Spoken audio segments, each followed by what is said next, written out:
ఓం శ్రీకృష్ణ పరబ్రహ్మణే నమః. మరి నిన్నటి వీడియోలో కొన్ని విషయాలు తెలుసుకున్నాము. శ్రీకృష్ణుడితో అర్జునుడు ఏం చెప్తున్నాడు అనేది కొన్ని విషయాలు అయితే తెలుసుకున్నాము. మరి నిన్నటి వీడియోలో ఏం చెప్పాడండి? నువ్వైతే బంధువుల్ని కాపాడుకున్నావు, మరి నేను బంధువుల్ని చంపుతానంటే ఎలా ఒప్పుకున్నావు?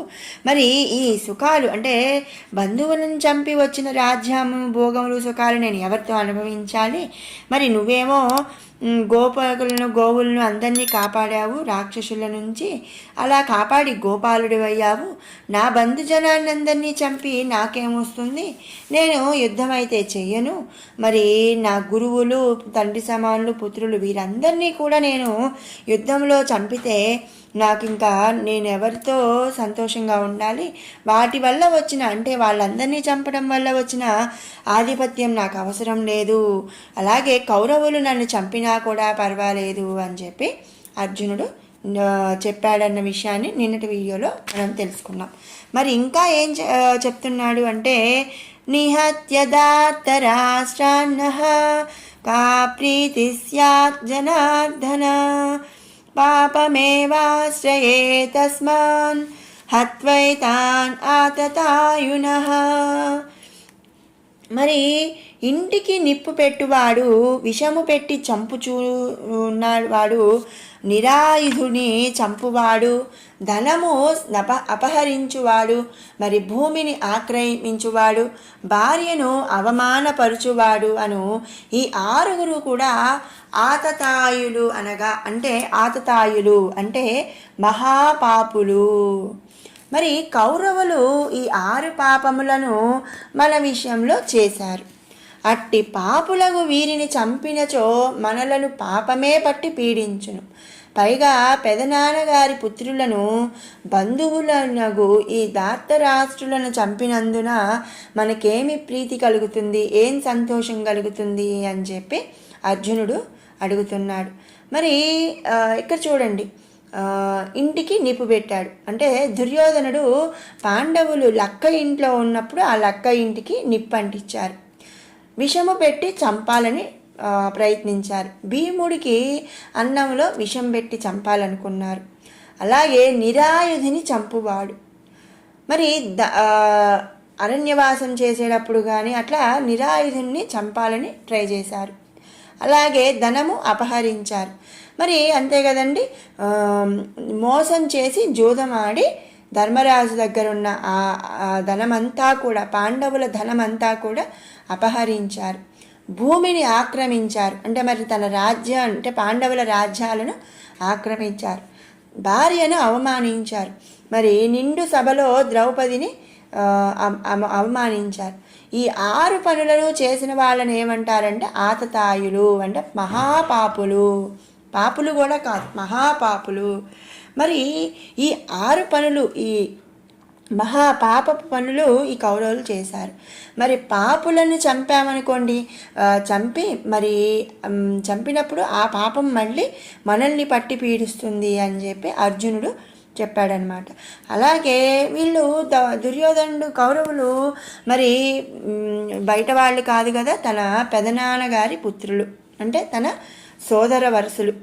మరి అలాంటి ఈ దాత్తరాష్ట్రులను అంటే ఈ సోదరులను చంపినప్పుడు మనకి ఇంకేం సంతోషం ఉంటుంది అని చెప్పి అర్జునుడు శ్రీకృష్ణుడిని అడుగుతున్నాడు. మరి ఇంకా ఏం అడుగుతున్నాడండి?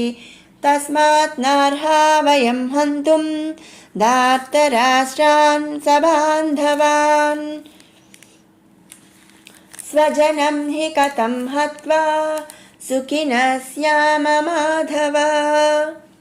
మరి బంధుహింస దుఃఖదాయకమే కానీ ప్రీతికరం కాదు. కనుక కౌరవులను చంపుట మనకు తగిన పని కాదు. నీవు లక్ష్మీపతివి కదా, బంధువులను చంపి సుఖదుఖములు పంచుకొని వారు లేక ఎట్లు ఆనందముగా జీవితము గడపగలము అని చెప్పి అడుగుతున్నాడు అర్జునుడు. మరి అంతే కదండి, తన బంధువులు అంటే మరి తన దాయాదులకి హింసను కలిగించారు అంటే మరి వాళ్ళకు కూడా బాధే కదా. మరి ఇప్పుడు మనం మన అన్నదమ్ముల పిల్లలు కానీ, తోడబుట్టిన వాళ్ళ అంటే అక్క పిల్లలు కానీ, లేదా మన వాళ్ళు మన మేనమామలు కానీ ఎవరికైనా దుఃఖం కలిగింది అంటే మరి మనకి అది బాధే కదండి. మరి అలాంటప్పుడు మన బంధువుల్ని హింసించి మనకి ఎలా సంతోషం కలుగుతుంది?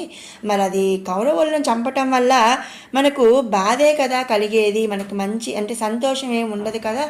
మరి అలాంటప్పుడు కౌరవుల్ని చంపటం అనేది సరైన పని కాదు. మరి నీవు లక్ష్మీపతివి కదా, లక్ష్మీపతి అంటే లక్ష్మీదేవి యొక్క పతి కదండి విష్ణుమూర్తి. మరి నువ్వు లక్ష్మీపతివి కదా, మరి బంధువులను చంపి సుఖదుఖములు అంటే మన బంధువులన్నీ అందరూ చనిపోయారనుకోండి, మనమే ఉన్నాం అనుకో, మన దుఃఖం మనకి దుఃఖం కలిగినప్పుడు మన వాళ్ళు ఓదార్చడానికి అనేది ఉండాలి. అలాగే మనకి సుఖం కలిగినప్పుడు ఆ సంతోషాన్ని పంచుకోవటానికి మన వాళ్ళు అనేవాళ్ళు ఉండాలి కదా. మరి మన బంధువులందరూ మన కౌరవుల్ని చంపినప్పుడు, మన బంధువులందరూ చనిపోయినప్పుడు మన సుఖాన్ని కానీ దుఃఖాన్ని కానీ పంచుకోవడానికి ఇంకెవరు ఉండరు కదా.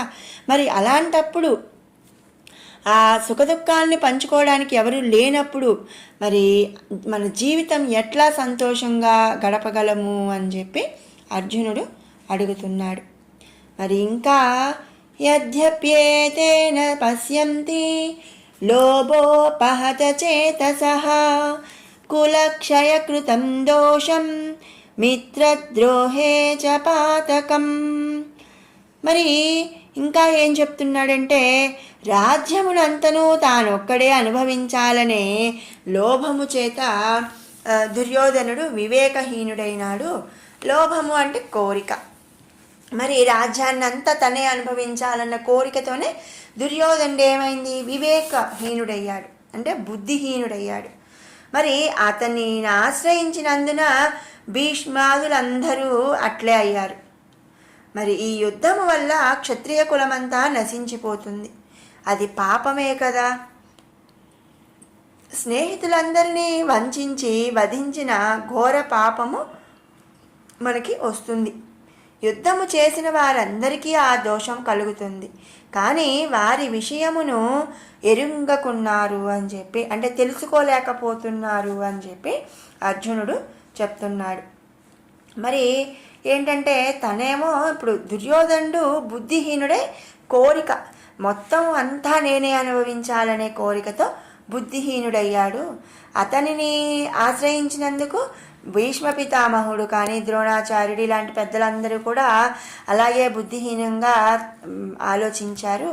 మరి ఈ యుద్ధంలో క్షత్రియులందరూ కూడా అంటే మరి యుద్ధానికి వచ్చారు. మరి పాండవుల తరపున కానీ కౌరవుల తరపు కొంతమంది ఇలా అందరూ కూడా యుద్ధానికి వచ్చారు. వాళ్ళందరూ కూడా స్నేహితులు, మరి బంధువులు అట్లా ఉన్నారు.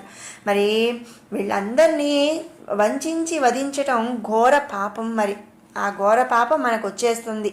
మరి యుద్ధం చేసిన ఎవరైనా సరే యుద్ధం చేసిన వాళ్ళందరికీ కూడా ఆ దోషం అనేది వస్తుంది. మరి వాళ్ళందరూ బుద్ధిహీనంగా ఆలోచించి వివేకహీనులై ఈ విషయాన్ని తెలుసుకోలేకపోతున్నారు శ్రీకృష్ణ అని చెప్పి అర్జునుడు చెబుతున్నాడు. ఇంకా కథం నజ్ఞేయమస్మాభిః పాపాదస్మాత్ నివర్తితుం కులక్షయకృతం దోషం ప్రపశ్యద్భిర్జనార్దన. పోనీ వంశనాశనము ఈ యుద్ధము వలన జరుగునని మనకి తెలుసు కదా. అంటే మన వంశం అంటే పాండవులు కౌరవులు ఇద్దరు ఒకే వంశానికి చెందిన వాళ్ళు, కురువంశం సంబంధించిన పుత్రులు అన్నమాట. అంటే ఒకే వంశం వాళ్ళు. మరి ఈ యుద్ధం చేయటం వల్ల ఏమవుతుంది, వంశనాశనం జరుగుతుంది. మరి బంధువులను రక్షించుట చేతనే కాదా నీకు జనార్దనుడు అని పేరు వచ్చింది. మరి ఇంత తెలిసి కూడా ఈ పాపకృత్యము నుండి మరలవలెనని ఎందుకు మాకు తెలియజేయవు అని చెప్పి అర్జునుడు శ్రీకృష్ణుడిని అడుగుతున్నాడు. మరి ఇంకా అంటే శ్రీకృష్ణుడికి ఇంకొక పేరు జనార్దనుడు.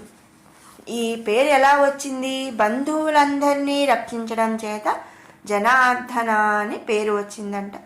మరి నువ్వు బంధువులందరినీ రక్షించావు, నీ వంశాన్ని రక్షించుకున్నావు. మరి ఈ యుద్ధం వల్ల వంశనాశనం జరుగుతుందని నీకు తెలుసు కదా.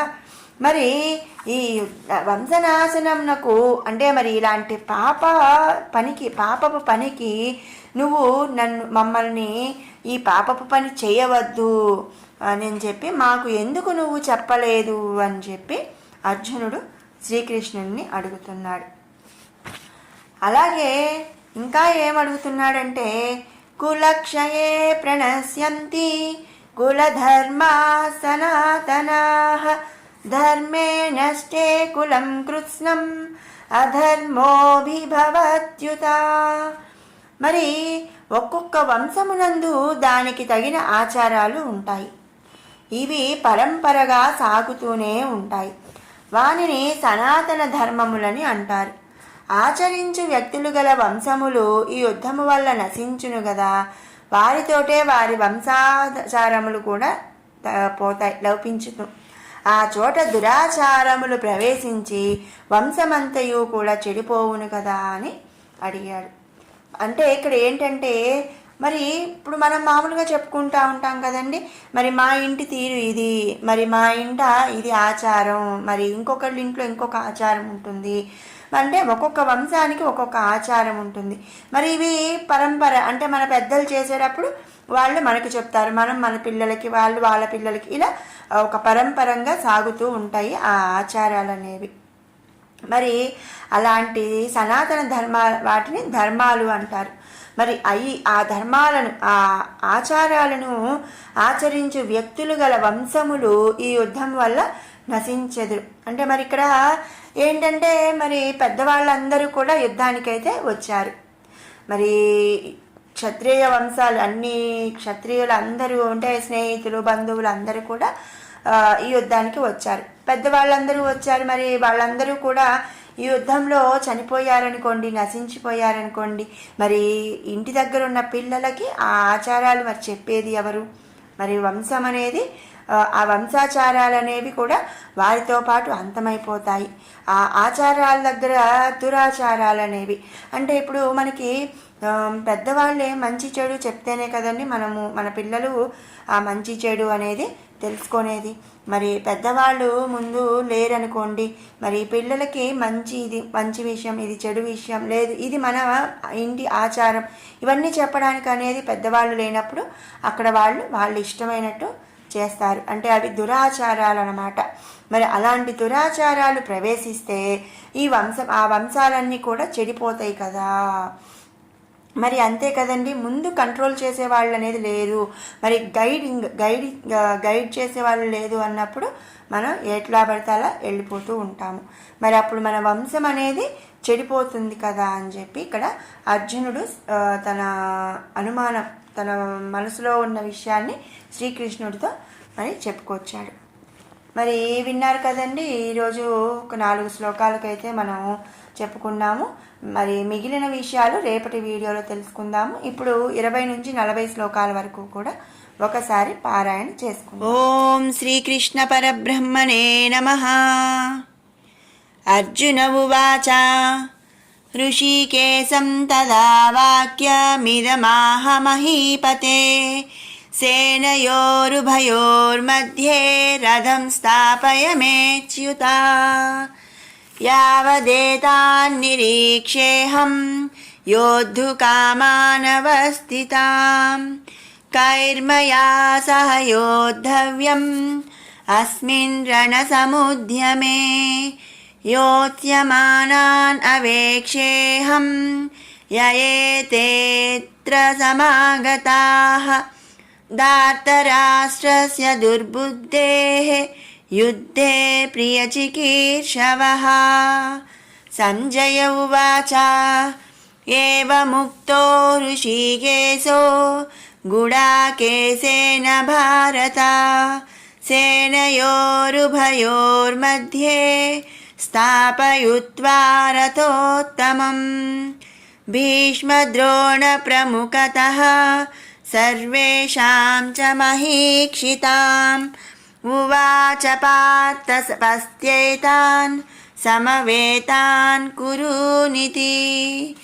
तत्रापश्यत् स्थितान् पार्थः पितॄन् अथ पितामहान् आचार्यान् मातुलान् भ्रातॄन् पुत्रान् पौत्रान् सखींस्तथा स्वसुरान् सुहृदश्चैव सेनयोरुभयोरपि